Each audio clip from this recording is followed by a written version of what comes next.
नमस्कार दोस्तों, कास क्लासेस की हरियाणा जी के सीरीज में मैं चंद्रहास एक बार फिर से आप सभी का हार्दिक स्वागत करता हूं।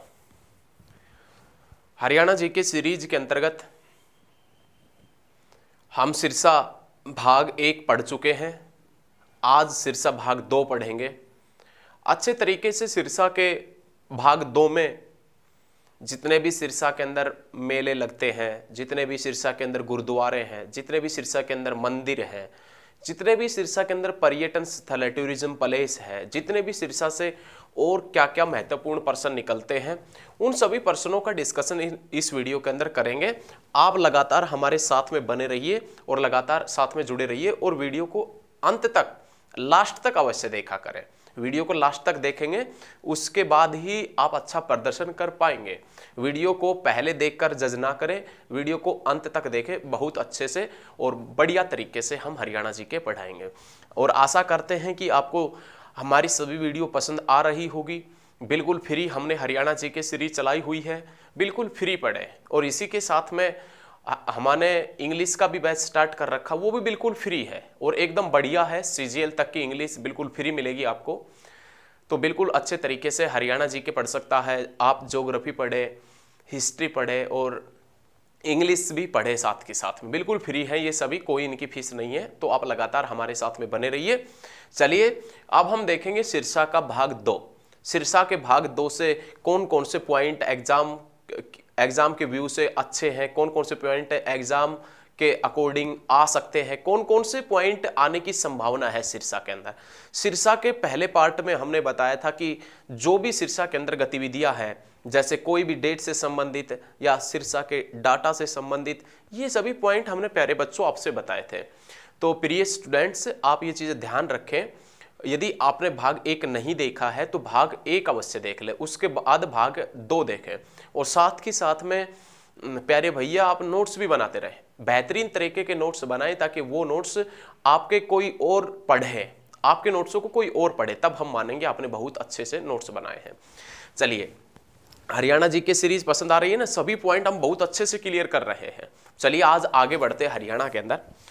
तो हम बात कर रहे थे, एक डिस्ट्रिक्ट पड़ता है हरियाणा का जिसमें नाम आता है सिरसा। सिरसा डिस्ट्रिक्ट के पॉइंट का जिक्र किया था, जो कब बना था, तो ये 26 अगस्त 1975 के अंदर सिरसा को बनाया गया था। सिरसा 26 अगस्त 1975 के अंदर बना था। सिरसा से संबंधित जो भी इतिहास रहा है, इतिहास से संबंधित जो भी क्वेश्चन रहे हैं, वो सभी पर्सन हमने जो पिछली सीरीज हुई है उसके अंदर सभी पर्सन बहुत अच्छे तरीके से, बहुत अच्छे ढंग से आपसे बताए थे पिछले सिरसा भाग 1, वो भी अवश्य देखें आप। आज हम सिरसा भाग 2 करवाएंगे। शायद ये थोड़ा सा ऊपर लिखा गया है और आपको दिख नहीं रहा है, तो एक बार इसको साफ कर देते हैं, उसके बाद में करते हैं। चलिए अब सिरसा के अगले पॉइंट की ओर बढ़ते हैं। तो यहाँ पर हमने हेडिंग डाली है सिरसा, और जो सिरसा बना था 26 अगस्त 1975 के अंदर। इस सिरसा के हम सबसे पहले जो आज प्रश्न करवाएंगे वो सिरसा के मंदिर देखेंगे कि सिरसा के अंदर कौन सा महत्वपूर्ण मंदिर पड़ता है, कौन सा सिरसा के अंदर बहुत ज्यादा इंपॉर्टेंट मंदिर है। तो आप याद रखिएगा, सिरसा के अंदर एक मंदिर पड़ता है जिसमें नाम आता है दादी सती का मंदिर। प्यारे भैया ये याद रखिएगा, दादी सती का जो मंदिर है वो कहां पड़ता है, सिरसा के अंदर। इसी के साथ में स्टूडेंट्स आपने याद क्या रखना है कि जो दादी सती का मंदिर है ना, इस दादी सती के मंदिर के अंदर शुक्ल पक्ष की चतुर्थी को हमेशा पूजा की जाती है। शुक्ल पक्ष की जो चतुर्थी आती है उसमें दादी सती का मंदिर जो सिरसा के अंदर पड़ता है, ये कौन से गांव में पड़ता है, तो सिरसा का एक गांव है जिस गांव का नाम है कुम्हारिया। कुम्हारिया गांव पड़ता है सिरसा के अंदर। उस कुम्हारिया गांव के अंदर ये मंदिर पड़ता है, दादी सती का मंदिर। और इस दादी सती के मंदिर के अंदर मेला लगता है या इसकी विशेष रूप से पूजा की जाती है शुक्ल पक्ष की चतुर्थी को। तो ये क्वेश्चन आप अच्छे तरीके से, स्मार्ट तरीके से, बहुत बेहतरीन तरीके से याद रखिएगा। चलिए अब आगे के पॉइंट की तरफ बढ़ते हैं। आगे मंदिरों की बात करें तो सिरसा के अंदर एक ही मंदिर पड़ता है जिसमें विशेष रूप से नाम आता है दादी सती का मंदिर। सिरसा के यदि हम मेले देखें कि सिरसा के अंदर कौन कौन से प्रसिद्ध मेले लगते हैं जो एग्जाम के व्यू से बहुत ज्यादा इंपॉर्टेंट है, सिरसा के अंदर जो मेले लगते हैं उसमें सबसे पहले नाम आता है गणगौर का मेला। गणगौर का मेला लगता है कहां पर भैया, लगता है सिरसा के अंदर। याद रखिएगा, गणगौर का मेला, राधा स्वामी का मेला, राधा स्वामी का मेला लगता है, राधा स्वामी का मेला लगता है। वैसे आपसे एग्जामिनर क्वेश्चन पुटअप करे कि राधा स्वामी सत्संग व्यास कहाँ है। राधा स्वामी सत्संग व्यास है वो दिनोद गांव में पड़ता है और भिवानी के अंदर पड़ता है। लेकिन प्यारे स्टूडेंट्स, यदि आपसे एग्जामिनर क्वेश्चन कर ले और एग्जामिनर क्वेश्चन ये कर ले कि राधा स्वामी सत्संग व्यास कहाँ है, तो राधा स्वामी जो सत्संग व्यास पड़ता है वो दिनोद गांव भिवानी में। राधा स्वामी का मेला कहाँ लगता है? जींद में लगता है। सॉरी, राधे श्याम मंदिर कहाँ है? पुंडरीक जींद में, सॉरी भैया। और राधा स्वामी का मेला लगता है सिरसा के अंदर। फिर से एक बार देखें, कोई नो डाउट, फिर से देखें। राधा स्वामी का मेला सिरसा के अंदर, राधे श्याम मंदिर पुंडरीक कैथल के अंदर, याद रखना राधे श्याम मंदिर जो है वो पुंडरीक कैथल में, और राधा स्वामी सत्संग व्यास दिनोद गांव भिवानी। तीनों पॉइंट क्लियर है? एक बार फिर से समझ लेते हैं। राधा स्वामी सत्संग व्यास जो है वो दिनोद गांव भिवानी में, राधे श्याम मंदिर पुंडरीक कैथल के अंदर पड़ता है, और राधा स्वामी का मेला है ये सिरसा के अंदर लगता है। गणगौर का मेला, राधा स्वामी का मेला, रामदेव का मेला। वैसे रामदेव का यदि संबंध पूछे, बाबा रामदेव का जो हरियाणा में योग व आयुर्वेद के ब्रांड एम्बेसडर है, उनका जन्म हुआ था 1965 में, और इस बाबा रामदेव का संबंध सैद अलीपुर गांव महेंद्रगढ़ से है जो नारनौल के क्षेत्र में पड़ता है। जन्म 1965 में हुआ था, याद रखिएगा। 1965 के अंदर ही ज्ञानपीठ अवार्ड की शुरुआत हुई थी, ज्ञानपीठ पुरस्कार की शुरुआत हुई थी। तो ये चीजें आप बहुत अच्छे तरीके से मेंटेन कर सकते हैं। याद रखने का एक तरीका है कि एक पर्सन से और पर्सन कैसे निकालें, ये अपने आप में एक होना चाहिए आपके अंदर कि, और ये हम यदि आप हमारे साथ में कंटिन्यू बने रहते हैं, कंटिन्यू हमारे साथ में जुड़े रहते हैं, तो ये जो सिस्टम है ना जो हम आपको याद करवाते हैं, बहुत अच्छा सिस्टम है। बहुत अच्छे तरीके से, कोई बुक पढ़ने की आवश्यकता नहीं पड़ेगी आपको। बस जो हम करवाएंगे उससे बाहर कुछ नहीं आएगा, याद हो जाएंगे सभी पॉइंट। बस आप लगातार हमारे साथ में बने रहें और देखते रहिए हरियाणा जी के सीरीज। आप किसी भी नाम से हमारे यूट्यूब चैनल पर सर्च कर सकते हैं, कास्ट क्लासेज है, हरियाणा जी के भाई चंद्रहास सर हैं, कोई भी नाम से आप सर्च कर सकते हैं। बहुत अच्छे तरीके से सभी टॉपिक क्लियर करेंगे, नो डाउट। किसी भी प्रकार का कोई दिक्कत आपको नहीं होगा। देखिए, रामदेव का मेला लगता है सिरसा के अंदर, लेकिन रामदेव जो बाबा रामदेव है उनका जन्म स्थान रहा है महेंद्रगढ़, जिसने पतंजलि योगपीठ ट्रस्ट की शुरुआत 2006 में की थी, हरिद्वार से की थी। 2006 में ही नरेगा की शुरुआत हुई थी। कहाँ कहाँ पर? सिरसा और महेंद्रगढ़ के अंदर। वो हम बता चुके हैं पहले पार्ट के अंदर, तो यदि पहला पार्ट भी देख ले साथ के साथ में, नहीं देखा है तो देख ले। रामदेव का मेला लगता है।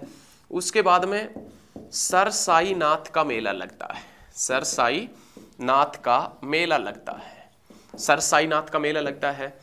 उसके बाद में बाबा भूमन साहा का मेला लगता है, बाबा भूमन साहा का मेला लगता है, बाबा भूमन साहा का मेला, सरसाई नाथ का मेला, बाबा भूमन साहा का मेला, रामदेव का मेला, राधा स्वामी का मेला, और मेला लगता है किसका?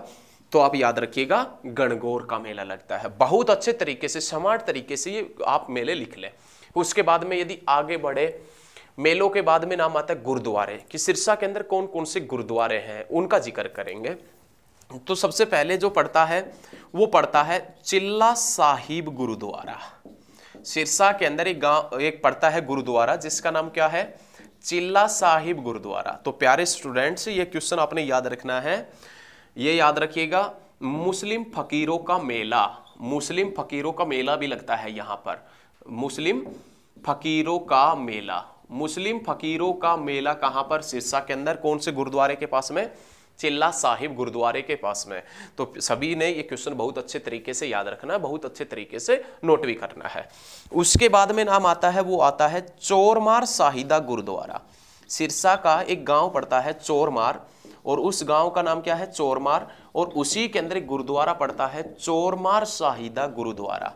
चोरमार साहिदा गुरुद्वारा है, ये सिरसा के चोरमार गांव के पास में पड़ता है, और यहाँ पर एक गुरुद्वारा है जो हम बता चुके। तो दोनों गुरुद्वारे सिरसा के अंदर है, चिल्ला साहिब गुरुद्वारा और चोरमार साहिदा जो गुरुद्वारा है, ये कहाँ पर पड़ते हैं बच्चे? तो याद रखिएगा, सिरसा के अंदर पड़ते हैं।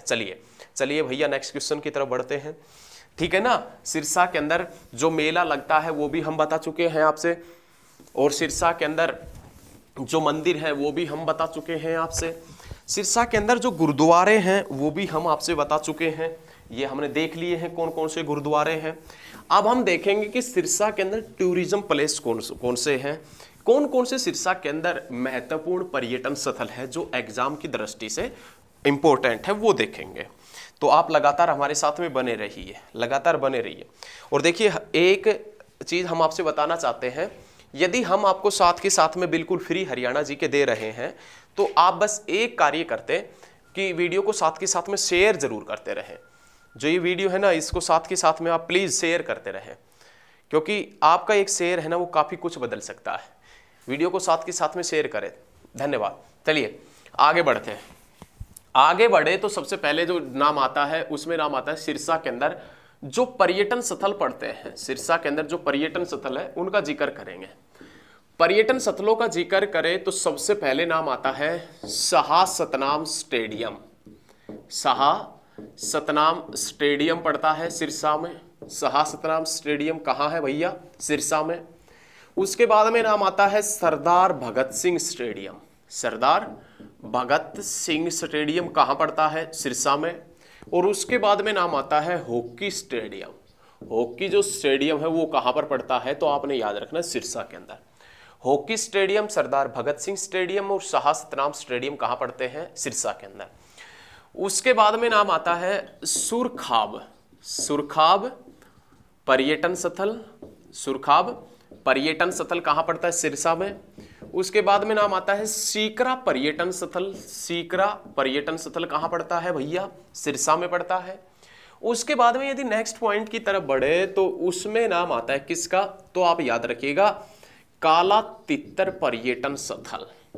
काला तितर जो पर्यटन स्थल है, टूरिज्म प्लेस है, वो कहाँ पड़ता है? सिरसा में। लेकिन क्वेश्चन ये पूछ सकता है कि काला तितर पर्यटन स्थल है ये हरियाणा के कौन से वन्य जीव अभ्यारण्य के अंदर स्थित है? तो आप बताएंगे काला तितर पर्यटन स्थल अबू शहर वन्य जीव अभ्यारण्य के अंदर स्थित है। अबू शहर वन्य जीव अभ्यारण्य। अब अबू शहर, देखिए सोचने की बात है, अबू शहर वन्य जीव अभ्यारण्य यदि सिरसा के अंदर है, अबू शहर वन्य जीव अभ्यारण्य यदि सिरसा के अंदर है तो काला तितर पर्यटन स्थल भी वहीं पर होगा।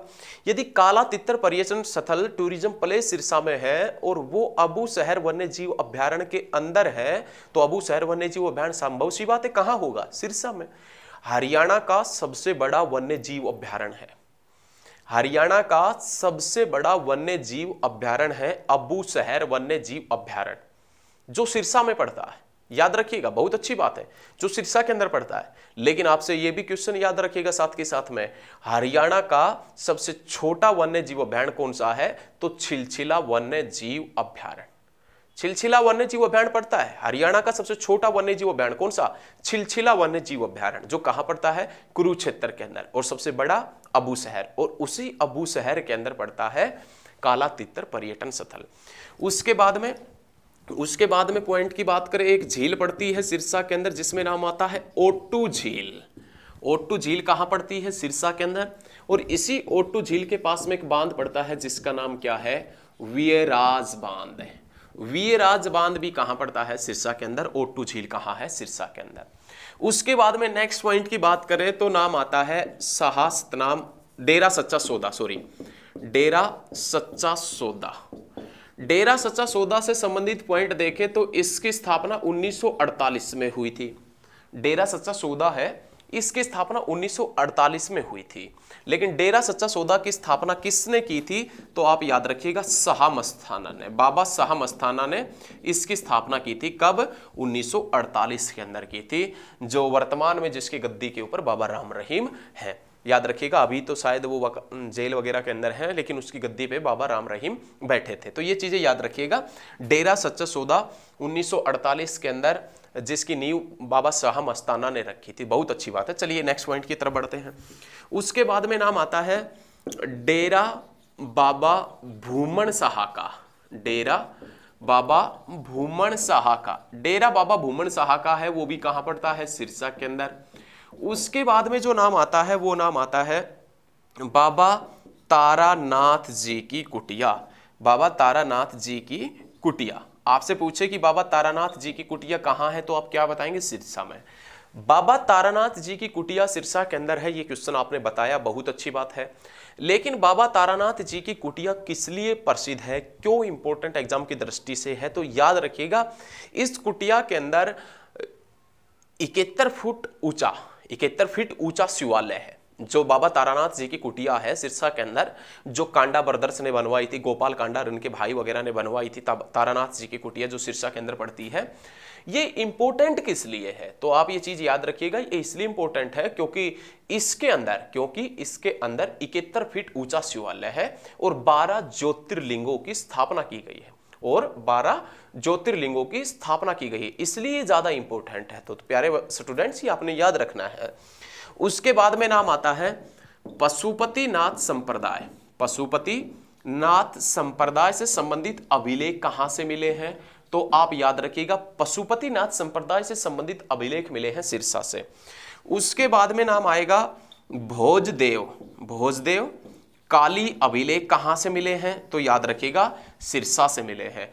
पशुपतिनाथ संप्रदाय से संबंधित अभिलेख सिरसा से, भोजदेव काली अभिलेख कहां से मिला है, सिरसा से। दोनों अभिलेख कहां से मिले हैं भैया, सिरसा से। आपसे पूछ ले कि पशुपति संप्रदाय का संबंध कौन से जिले से रहा है, क्वेश्चन यहां पर पुटअप हो सकता है, नो डाउट। अच्छे तरीके से एग्जामिनर पूछ सकता है कि पशुपति संप्रदाय से संबंधित जिला कौन सा है, या पशुपति संप्रदाय का वर्णन कौन से जिले में मिलता है, तो ये चीजें बता देंगे, नॉर्मल चीज है। आप बताएंगे कि सिरसा जिले से, सिरसा जिसे वन नगरी के नाम से, संतों की भूमि के नाम से भी जाना जाता है, डेरों की भूमि के नाम से भी जाना जाता है।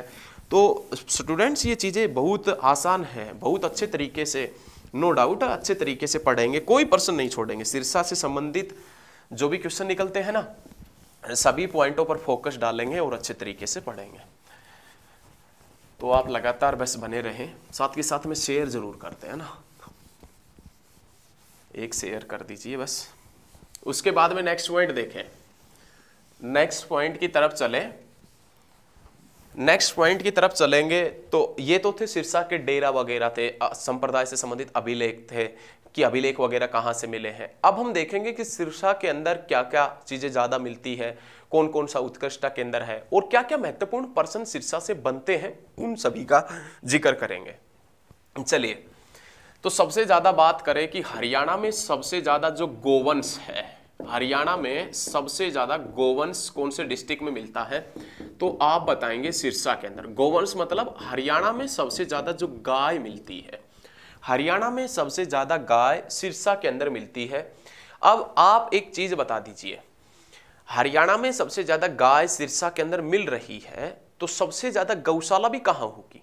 सबसे ज्यादा गाय सिरसा के अंदर है, तो सबसे ज्यादा गौशाला भी कहां है? सिरसा के अंदर है। क्लियर है, याद रखिएगा। वैसे यदि गौशाला पूछे तो कुछ समय पहले तक गौशाला हुआ करती थी सिरसा के अंदर 78, याद रखिएगा 78 गौशाला हुआ करती थी। तो याद रखिएगा, हरियाणा में सबसे ज्यादा गोवंश सिरसा, सबसे ज्यादा गौशाला भी कहां है? सिरसा के अंदर। और प्रिय स्टूडेंट, आपने याद रखना है, हरियाणा में सबसे ज्यादा साहीवाल नस्ल की जो गाय है वो भी कहां पर मिलती है? सिरसा के अंदर।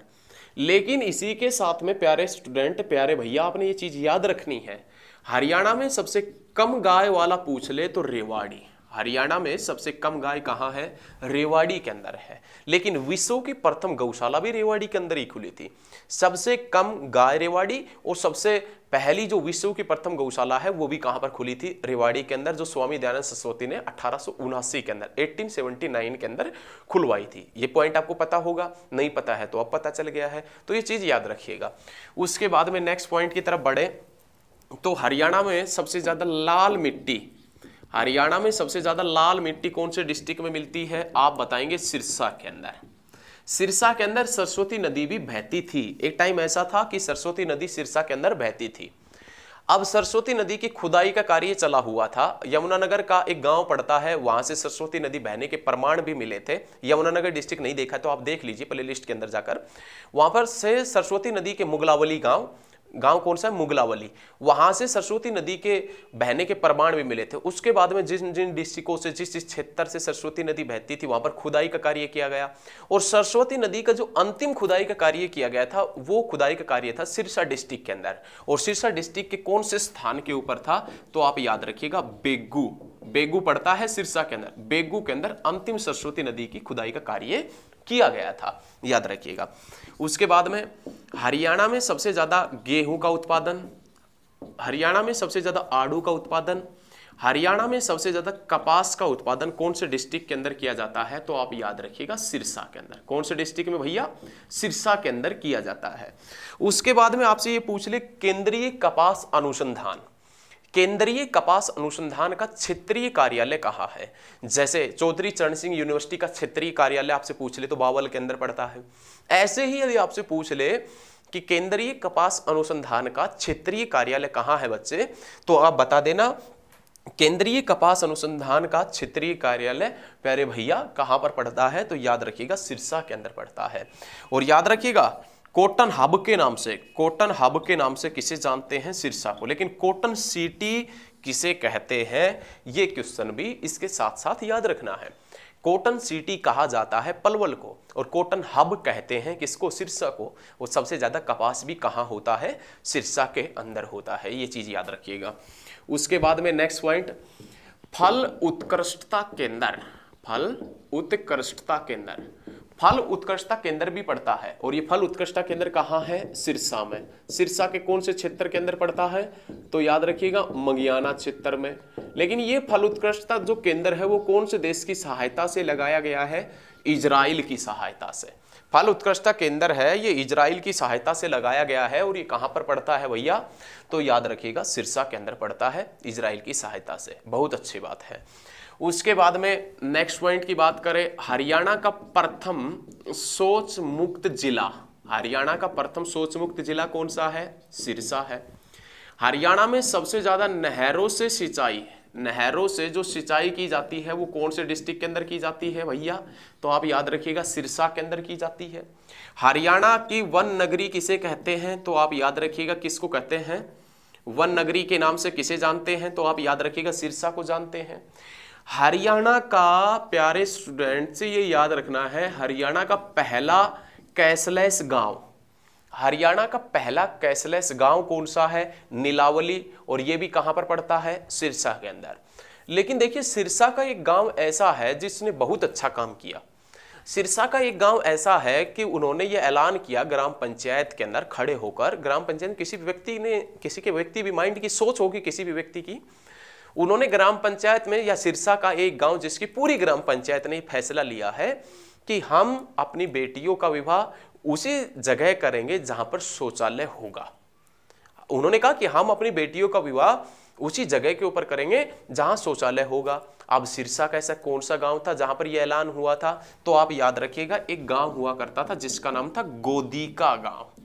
एक गांव था जिसका नाम क्या हुआ करता था? गोदीका। और उस गोदीका गांव ने यह फैसला लिया है कि हम ये अपनी बेटियों का विवाह उसी स्थान पर करेंगे जहां पर क्या होगा? शौचालय होगा। ये चीज भी आप बहुत अच्छे तरीके से याद रखें। शौच मुक्त जिला है, हरियाणा का पहला कैशलेस गांव भी पड़ता है कौन सा? नीलावली। और कहां पर पड़ता है? सिरसा के अंदर। ऐसा भी बताया गया है कि हरियाणा में सबसे ज्यादा जो खट्टे फलों का उत्पादन होता है, हरियाणा में सबसे ज्यादा जो खट्टे फलों का उत्पादन होता है वो भी प्यारे स्टूडेंट्स कहां पर होता है? सिरसा के अंदर होता है। आड़ू का उत्पादन भी कहां पर होता है? सिरसा के अंदर होता है। ये चीजें याद रखिएगा, छोटी छोटी चीजें हैं। उसके बाद में नेक्स्ट पड़ता है, सिरसा का एक गांव पड़ता है जिसमें ओढ़न, ओढ़न के अंदर सिरसा के अंदर नवोदय विद्यालय है। कौन सा विद्यालय है? नवोदय विद्यालय है। उसके बाद में प्यारे भैया ये सभी चीजें हम याद रखेंगे। और इसी के साथ में याद क्या रखना है कि अष्टाध्यायी एक पुस्तक है जो पाणिनि ने लिखी थी, दिव्य वदान बौद्ध ग्रंथ है, और महाभारत है।